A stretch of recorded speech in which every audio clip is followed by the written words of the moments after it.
So dahan-dahan, sakmal clutch, bawas, bomba, rev match, ayun.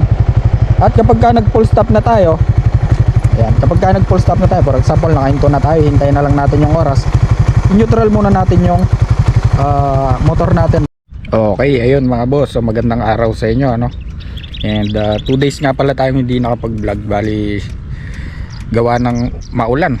Tuloy-tuloy nga pala yung ulan dito sa amin. So nandito ulit nga pala tayo sa favorite spot natin.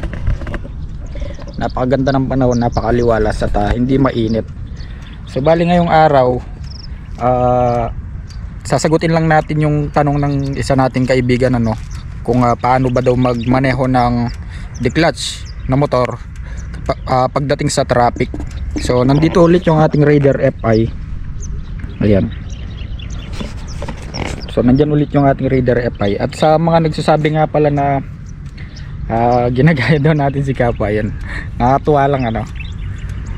Yan, maraming salamat nga pala sa inyo sa mga request nyo. Kundi dahil sa inyo, hindi ako sisipagin na gumawa ng mga ganitong tutorial. At dun nga pala sa mga nagsasabi na direct to the point na nga daw yung ating tutorial, ano na lang mga boss, forward na lang. So ganito talaga tayo mag tutorial, no? Medyo merong konting kwentuhan. Yan, para ayun, malibang lang ng konti. And balik tayo sa topic mga boss. So kapag magmamaneho pala tayo ng manual na motor, especially dito sa ating Raider FI, ano, kanya-kanya kasi tayong style. Meron tayong kanya-kanyang paraan na nakasanayan kung paano tayo mag-drive ng declutch, lalong-lalo na sa traffic, singitan, yun. No, ayun. So for example, babiyahe tayo, no?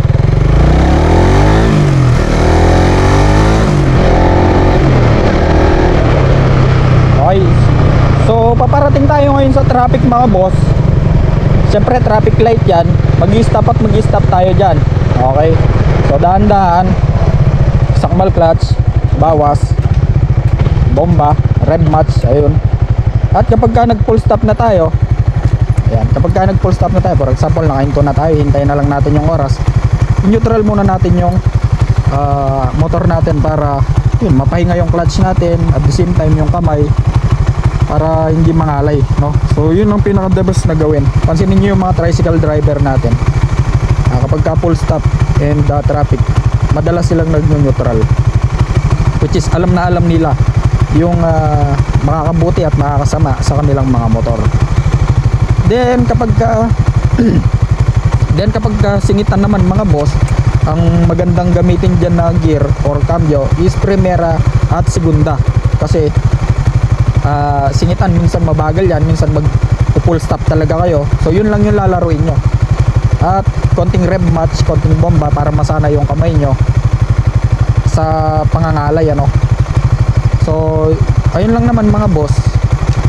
And bali hanggang dito na lang siguro mga boss.